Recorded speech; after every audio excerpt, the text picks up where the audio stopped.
안녕하세요, 여러분. 오늘은 동양 철학의 깊은 지혜를 담고 있는 장자의 사상에 대해 이야기해 보려 합니다. 특히 장자가 말하는 자연스러움의 미학과 도를 따르는 삶이 현대 사회를 살아가는 우리에게 어떤 의미를 가질 수 있는지 함께 생각해 보는 시간을 갖겠습니다. 장자, 본명 장주는 기원전 4세기 중국 전국시대의 사상가로 도가 철학의 주요 인물입니다. 그는 노자의 사상을 계승하면서도 더욱 풍부하고 다채로운 이야기와 비유를 통해 도의 개념을 설명했습니다. 장자의 사상은 인위적인 것을 벗어나 자연의 순리를 따르는 삶을 지향합니다. 이것이 바로 오늘 우리가 이야기할 자연스러움의 미학입니다. 장자의 사상에서 도는 언어로 정확히 표현할 수 없는 우주의 근본 원리입니다. 우리가 인식하는 세계는 끊임없이 변화하고 있으며 이러한 변화의 흐름이 바로 도입니다. 장자는 말합니다. 도는 크고 작음이 없으며 형태가 없습니다. 그것은 모든 것을 포용하면서도 어디에도 구속되지 않습니다.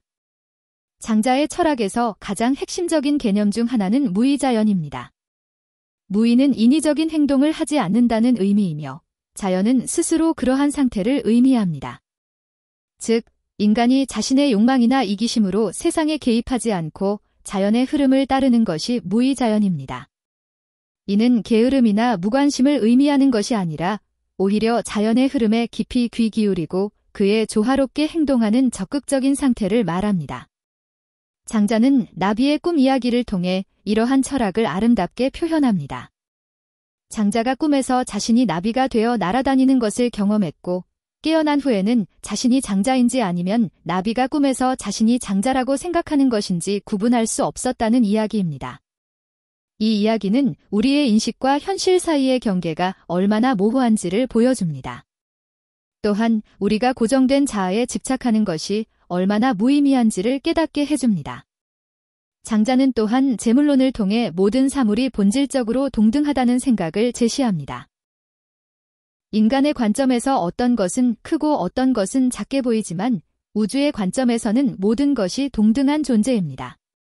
크고 작음, 옳고 그름, 아름다움과 추함 같은 구분은 인간이 만든 인위적인 것일 뿐, 자연의 관점에서는 모두 도의 표현입니다. 이러한 장자의 사상은 현대사회에서 우리가 겪는 많은 문제들에 대한 통찰을 제공합니다. 우리 사회는 끊임없는 경쟁과 성취를 강조하며 이로 인해 많은 사람들이 스트레스와 불안을 경험합니다. 장자의 관점에서 보면 이러한 고통은 인위적인 가치 체계에 집착하기 때문에 발생합니다.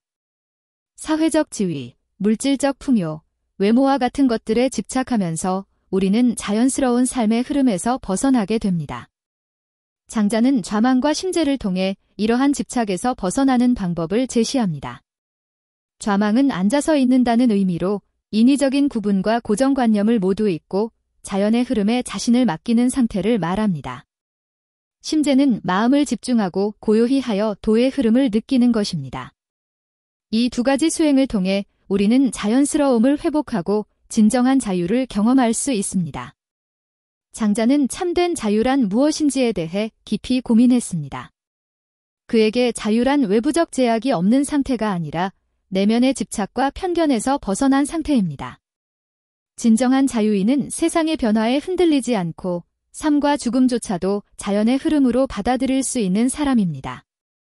이러한 사람은 어떤 상황에서도 평온함을 유지하며 자신의 본성에 충실하게 살아갑니다. 장자의 철학에서 중요한 또 다른 개념은 소요유입니다. 소요유는 아무런 목적 없이 자유롭게 논일며 즐기는 상태를 의미합니다. 이는 목적지향적인 현대사회의 삶과는 대조적입니다. 우리는 항상 무언가를 성취하기 위해 더 나은 상태에 도달하기 위해 애쓰지만 장자는 그러한 노력 자체가 오히려 우리를 자연스러움에서 멀어지게 한다고 봅니다. 소요유의 상태에서는 과정 자체가 목적이 되며 이 과정에서 우리는 진정한 자유와 기쁨을 경험합니다. 장자는 우리가 유용함과 무용함에 대한 인식도 바꿀 필요가 있다고 말합니다. 사회적으로 가치 있고 유용하다고 여겨지는 것들이 반드시 좋은 것은 아니며 쓸모없다고 여겨지는 것들이 실제로는 더 큰 자유와 장수를 가져다 줄 수 있다고 합니다. 그는 크고 울퉁불퉁한 나무가 목수에게는 쓸모없어 보이지만 그 덕분에 오랫동안 베이지 않고 살 수 있다는 우화를 통해 이를 설명합니다. 이처럼 장자는 우리가 가진 사회적 가치 기준을 뒤집어 생각해 볼 것을 제안합니다. 장자의 사상은 현대사회에서 우리가 겪는 스트레스와 불안을 해소하는 데 큰 도움이 될 수 있습니다. 우리가 끊임없이 추구하는 성공과 인정이라는 목표는 결국 더 큰 불안과 불만족을 가져옵니다.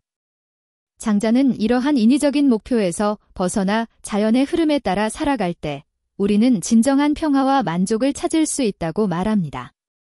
장자의 철학에서 중요한 또 다른 측면은 상대성의 인식입니다. 장자는 모든 판단이 관점에 따라 달라질 수 있음을 강조합니다. 인간의 관점에서 보면 어떤 것은 크고 어떤 것은 작지만 우주의 관점에서는 그러한 구분이 무의미합니다.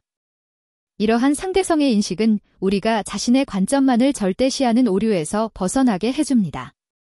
다양한 관점을 인정하고 포용할 때 우리는 더욱 풍요로운 삶을 살 수 있습니다.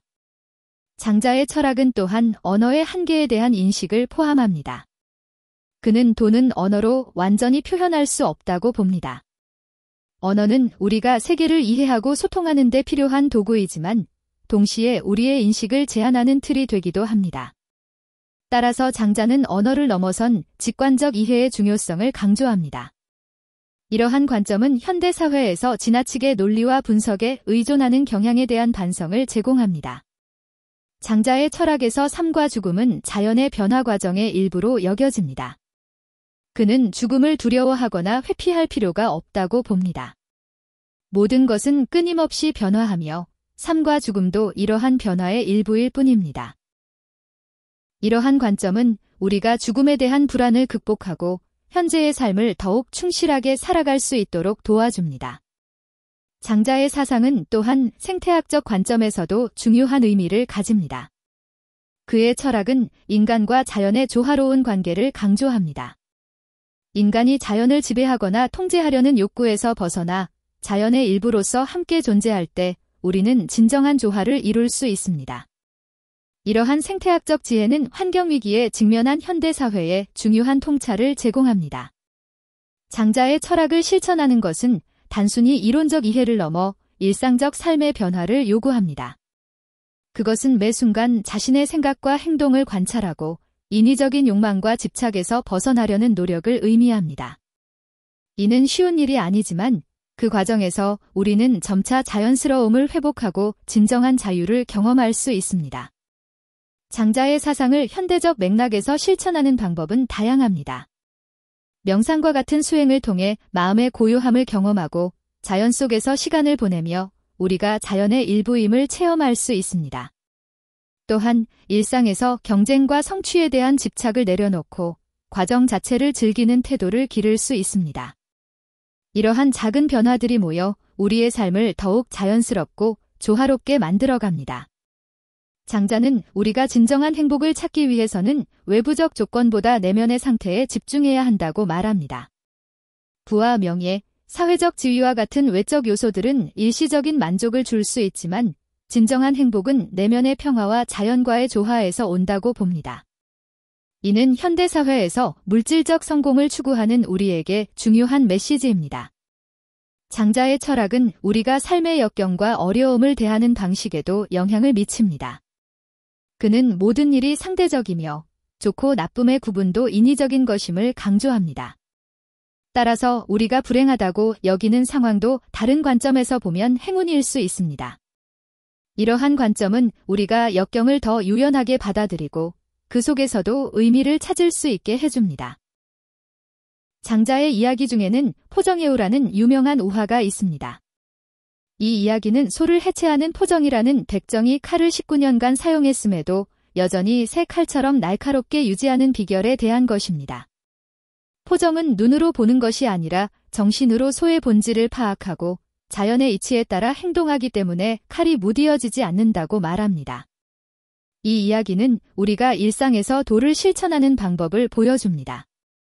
즉, 자신의 욕망이나 인위적인 목표에 집착하지 않고 사물의 본질을 이해하고 그에 따라 행동할 때 우리는 진정한 기술과 지혜를 발휘할 수 있습니다. 장자의 철학은 우리에게 현실을 새롭게 바라볼 수 있는 시각을 제공합니다. 그것은 우리가 당연하게 여기는 많은 것들에 의문을 제기하고 더 깊은 차원의 자유와 평화를 찾도록 안내합니다. 이러한 철학적 여정은 결코 쉽지 않지만 그 과정에서 우리는 삶의 깊은 의미와 아름다움을 발견할 수 있습니다. 결국 장자의 자연스러움의 미학은 우리에게 무엇을 가르쳐주는 것일까요? 그것은 우리가 인위적인 구분과 가치 판단에서 벗어나 모든 것이 서로 연결되어 있고 끊임없이 변화하는 세계의 일부로서 살아가는 지혜입니다. 이러한 지혜는 우리가 경쟁과 성취에 집착하는 현대 사회에서 진정한 자유와 평화를 찾는 데 도움이 될 것입니다. 자연스러움의 미학, 도를 따르는 삶은 단순히 과거의 철학적 개념이 아니라 현대를 살아가는 우리에게도 여전히 유효한 삶의 지혜입니다. 장자가 말했듯이 진정한 자유와 행복은 외부적 조건이나 성취가 아니라 자연의 흐름과 조화를 이루는 삶에서 온다는 것을 기억해야 합니다. 이것이 바로 장자가 우리에게 전하는 메시지입니다. 오늘 장자의 철학을 통해 자연스러움의 미학과 도를 따르는 삶에 대해 함께 생각해보는 시간을 가졌습니다. 여러분도 일상에서 잠시 멈추어 자신의 삶을 돌아보고 자연스러움을 회복하는 여정을 시작해보시길 바랍니다. 감사합니다.